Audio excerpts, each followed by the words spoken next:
और उत्तरकाशी में धधक रहे जंगल, बारिश कम होने से जल रहे हैं जंगल और फायर सीजन भी शुरू हो चुका है। तो वन विभाग ने पुख्ता तैयारी करने का दावा किया। 26 क्रू सेंटर बनाए गए हैं और बारिश नहीं होने से आग की संभावनाएं बढ़ सकती हैं। बारिश नहीं होने से वन विभाग भी चिंतित नजर आ रहा है।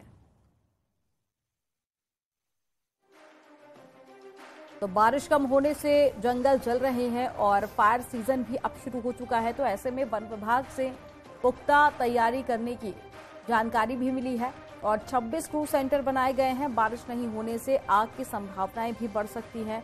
तो बारिश नहीं होने से वन विभाग काफी ज्यादा चिंतित नजर आ रहा है।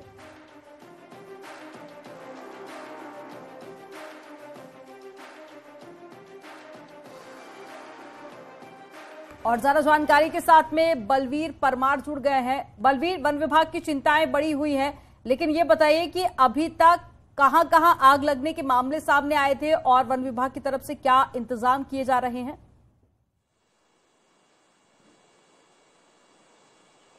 बिल्कुल, इस समय जो वन विभाग का फायर सीजन शुरू हो चुका है। 15 फरवरी से 15 जून तक जो फायर सीजन होता है वो रहता है और कल ही जैसे फायर सीजन शुरू हुआ तो आग की घटना भी जो यमुना वन प्रभाग है वहां से सामने आई, जिसके बाद जो वन विभाग के जो कर्मचारी है वो मौके पे जाके आग को बुझाया। तो इस समय जो वन विभाग की तैयारी है, क्योंकि बारिश नहीं हुई है, ना के बराबर बारिश हुई है पूरे जनपद में और 90% भूभाग वन क्षेत्र में पड़ता है। और इस समय जो वन विभाग है उन्होंने लगभग 100 से ज्यादा अधिक क्रू सेंटर बनाए हुए हैं।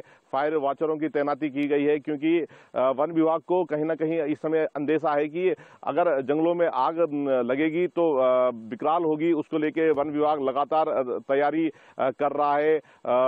पूरे प्रदेश के जो वन अधिकारी है वो आपस में एक दूसरे के टच में है और इस समय जनपद उत्तरकाशी की हम बात करें तो यहाँ पे 5 ऐसे वन प्रभाग है जो काफी बेशकीमती है, जिसमें गंगोत्री नेशनल पार्क और गोविंद वन्य जीव विहार भी आता है। कुल मिला के 100 से ज्यादा क्रू सेंटर बनाए गए हैं और इसमें तैयारी पूरी वन विभाग के द्वारा कर ली गई है। पर चिंता की विषय यह है कि जो बरसात है वो कम हुई है वर्षा, जिसके चलते अगर जो नमी है जमीन में वो कम है, अगर बारिश होती है तो कहीं ना कहीं इनको राहत मिलेगी। पर जिस तरह से मौसम वर्षा नहीं है और चिंताएं बढ़ी हुई है, क्योंकि अगर आग लगती है तो आग की घटनाएं विकराल हो सकती है, खासकर यमुना घाटी और जो मोरी क्षेत्र है वहां पे दूरस्थ क्षेत्र है। तो इसको देखते हुए वन विभाग लगातार बैठकें कर रहा है और क्रू सेंटर 100 से ज्यादा बनाए गए हैं ताकि नजर रखे जा सके पूरे जो वन क्षेत्र आप जमीनी हकीकत ज्यादा बेहतर बता सकते हैं, क्योंकि हर साल ऐसे ही दावे किए जाते हैं लेकिन फिर भी जंगल धधकते हैं, आग लगती है और कई हेक्टेयर न सिर्फ पेड़ जलते हैं बल्कि वहां रहने वाले जानवरों को भी नुकसान पहुंचता है। तो इस बार की तैयारियां आपको जमीनी हकीकत में कितनी नजर आ रही हैं और पिछली बार की तुलना में इस बार तैयारियां कितनी पुख्ता लग रही हैं बलबीर? बिल्कुल, वन विभाग जब भी फायर सीजन शुरू होता है तो अपनी पुख्ता तैयारियों की बात करता है, पर अब देखना होगा कि ये तैयारियां जमीन पे किस तरह से उतरती है, क्योंकि इस समय चिंता की बात है कि पिछले कई सालों के जो रिकॉर्ड है, जो जिस तरह से सर्दी में बारिश होनी चाहिए थी वो बारिश बिल्कुल नहीं हुई है। खासकर निचले जो क्षेत्र है वहां पे बारिश कई जगह नहीं हुई है। तो अंदाजा लगाया जा सकता है कि अगर आग लगेगी तो विकराल होगी। अगर तैयारी वन विभाग की पूरी नहीं रहती है, जिस तरह से पिछले कुछ सालों की हम बात करें कि आग जब लगती है तो वन विभाग के जो कर्मचारी है, अधिकारी है, वो वर्षा के ऊपर ही डिपेंड रहते हैं। तो इस समय जरूर जो वन विभाग है उसके जो अधिकारी, बड़े अधिकारी है स्टेट लेवल के, वो लगातार संपर्क बनाए हुए वीसी हो रही है। पर उसके बाद अगर देखने को यही अब देखना होगा कि जो वन विभाग के जो पुख्ता इंतजाम है वो कितने सफल हो पाते हैं आग की घटनाओं के, क्योंकि कल भी जब आग लगी तो आने वाला वक्त बताएगा कि जो इंतजाम किए गए हैं वो कितना ज्यादा पुख्त थे। तमाम जानकारी साझा करने के लिए बहुत ज्यादा शुक्रिया आपका। और अल्मोड़ा जिले में दर्जनों जंगल आग की चपेट में है। वन विभाग आग बुझाने की तमाम योजनाएं भी बना रहा है। और देखिए,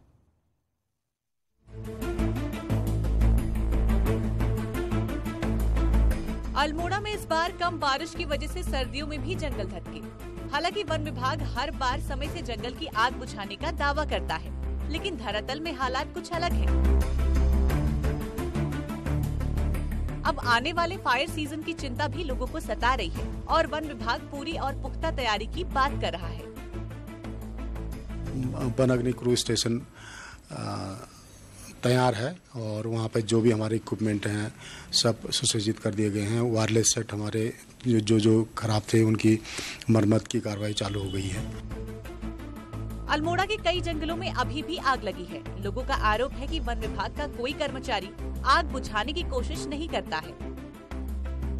आग बुझाने को कोई नहीं आ रहा है यहाँ, और जंगल में है, यहाँ आग बुझाने को कोई नहीं आ रहा है। कोई सरकारी और कोई विभाग वाले कोई नहीं आ रहे। वन विभाग के अपने दावे हैं और ग्रामीण आरोप लगा रहे हैं। ऐसे में साफ है कि अगर आने वाले महीनों में बारिश कम नहीं हुई तो जंगल की आग वन विभाग और स्थानीय लोगों के लिए बड़ी परेशानी खड़ी कर सकती है। न्यूज़ 18 के लिए अल्मोड़ा से किशन जोशी की रिपोर्ट।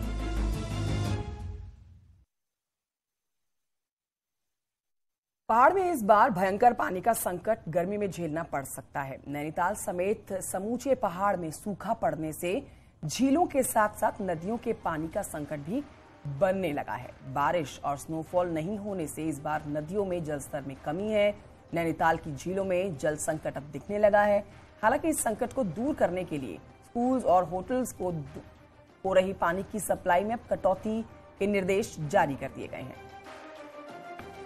तो आगे भविष्य में पानी का संकट ना गहराए, इसके लिए तैयारियां की जा रही हैं। इसी पर और जानकारी वीरेंद्र बिष्ट हमें देंगे। नैनीताल से समय लाइव मौजूद हैं। नैनीताल से वीरेंद्र बिष्ट जानकारी देने के लिए जुड़ गए हैं। वीरेंद्र, क्या तैयारियां की जा रही हैं, क्योंकि ऐसा लग रहा है कि आने वाले समय में भविष्य में पानी का संकट जो है वो गहरा सकता है, तो प्रशासन की क्या तैयारी है ताकि इस संकट से प्रदेशवासियों को ना जूझना पड़े? वीरेंद्र,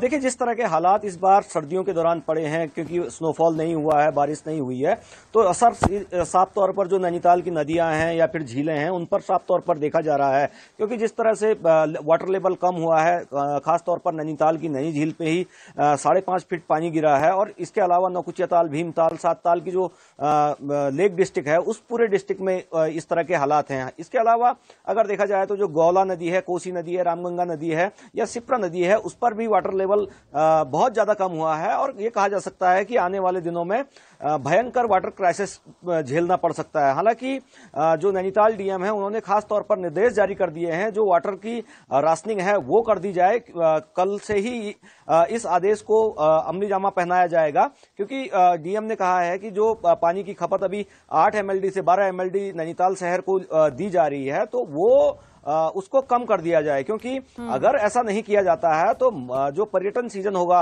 अप्रैल से जून तक, उसमें पर्यटकों को और स्थानीय लोगों को पानी का संकट झेलना पड़ सकता है। इसके अलावा अगर ओवरऑल डिस्ट्रिक्ट की बात करी जाए, जो किसान हैं वो भी काफी चिंतित हैं, क्योंकि इस बार बारिश नहीं होने से सेब की फसल हो या फिर जो सब्जियों की फसल हो उस पर खासा नुकसान हो रहा है। तो ये कहा जा सकता है कि आने वाले जो दिन हैं उसमें पानी का संकट भयंकर हो सकता है, क्योंकि बारिश और स्नोफॉल नहीं होने से जो वाटर लेवल है वो नदियों का गिर चुका है।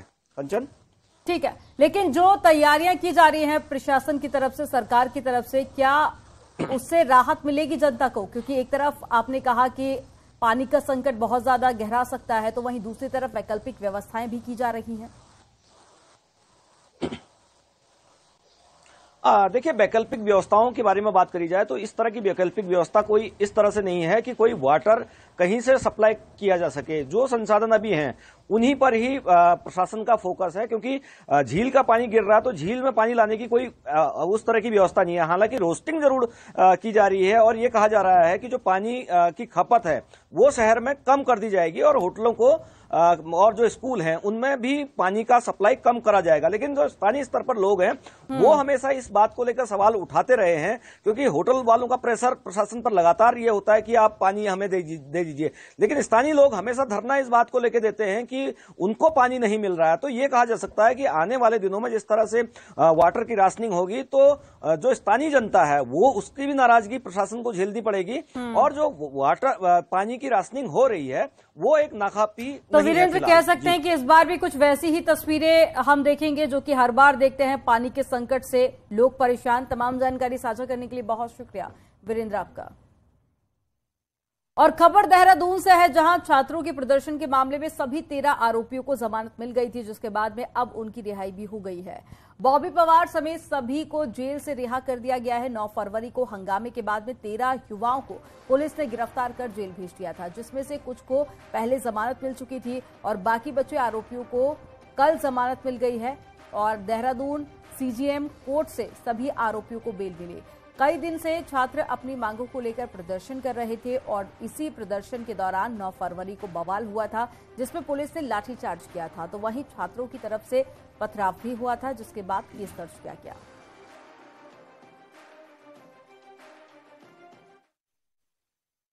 कोर्ट से न्याय मिला इन लोगों को। हमें खुशी इस बात की है कि न्यायपालिका एक मंदिर है और न्याय की उम्मीद वहां से जो रखता है वो आज मैं देख रहा हूं कि वाकई में ऐसा है। और इन लोगों में बहुत प्रसन्नता है क्योंकि जो लोग बेगुनाह थे वो आज अंदर हैं। तो वहीं देहरादून में युवाओं के प्रदर्शन के मामले में पुलिस ने सख्त रुख अपनाया है। प्रदर्शन के लिए फंडिंग करने वालों पर अब पुलिस की नजर है। एक संदिग्ध व्यक्ति के खाते को पुलिस ने फ्रीज करा दिया है। इस खाते में प्रदर्शन के लिए पैसे जमा किए गए थे और इस मूवमेंट के पीछे इसने बड़ी साजिश की आशंका लगाई जा रही है। साथ ही ये भी बताया जा रहा है कि शहर में चल रहे कई इंस्टीट्यूट्स ने इस प्रदर्शन के लिए फंडिंग की थी। पुलिस ऐसे इंस्टीट्यूट से जुड़े हुए लोगों से जल्द पूछताछ करने वाली है। हमने कल आइडेंटिफाई कर लिया था और ये विवेचना का प्रश्न है, हम आगे उसमें काम कर रहे हैं। और ऐसे बहुत सारे वित्तीय पोषण करने वाले संगठन भी हो सकते हैं, लोग भी हो सकते हैं, हम उसको भी देख रहे हैं।